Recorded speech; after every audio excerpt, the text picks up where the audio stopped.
নমস্কার, শুরু করছি আজকের সংবাদ।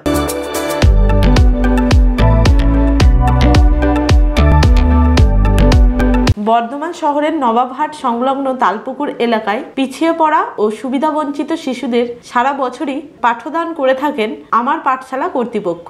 এবার সেই শিশুদের প্রজেক্টরের মাধ্যমে খেলার ছলে শিক্ষাদানের উদ্যোগ নেওয়া হলো।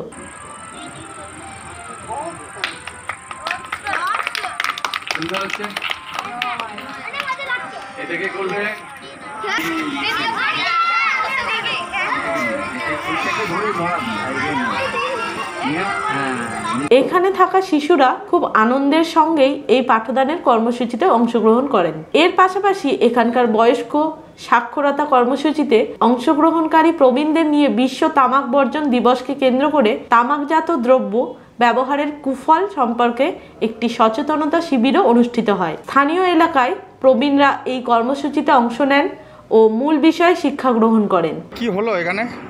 আজকে আমরা শিখলাম বিড়ি, সিগারেট, তামাক, খৈনি, দোক্তা এসব আজ থেকে বন্ধ করলাম।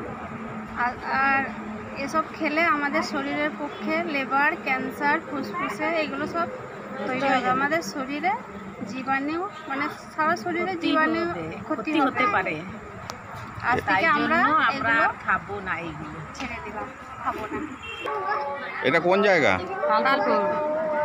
তালপুকুর। আর স্যার এসেছিলেন, আমাদেরকে আজকে ভালো মন্দ কথা শেখালেন, আমরা শিখলাম। আজ থেকে আমরা ধূমপান সব ছেড়ে দিলাম।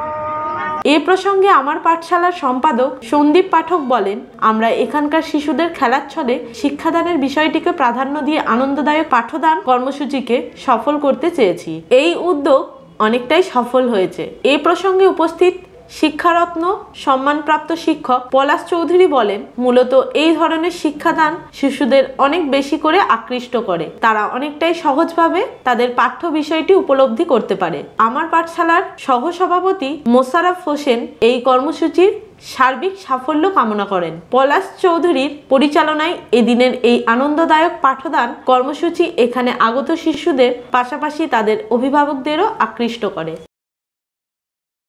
সারা রাজ্যের তাঁতিদের কাছ থেকে প্রায় 1 কোটি টাকার শাড়ি কিনবে তন্তুজ, এমনটাই জানিয়েছেন তন্তুজের এমডি রবীন্দ্রনাথ রায়। পূর্ব বর্ধমান জেলার কালনা মহকুমার ধাত্রীগ্রামে সরকারি তাঁতের হাট পরিদর্শনে এসে একথা জানান তিনি। তন্তুজ কর্তৃপক্ষের এই উদ্যোগকে সাধুবাদ জানিয়েছেন স্থানীয় তাঁত শিল্পীরা। তাদের কথায় দুর্গাপুজোর আগে যদি এই শাড়ি কেনা হয় তাহলে তারা আর্থিকভাবে যথেষ্টই উপকৃত হবেন।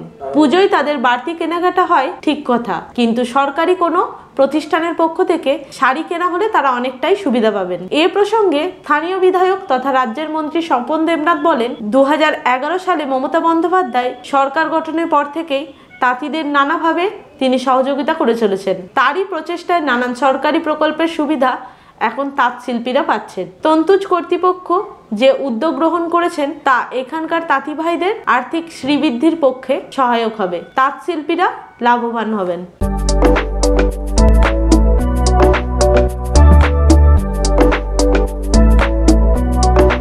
আজকের সংবাদ এই পর্যন্তই। নমস্কার।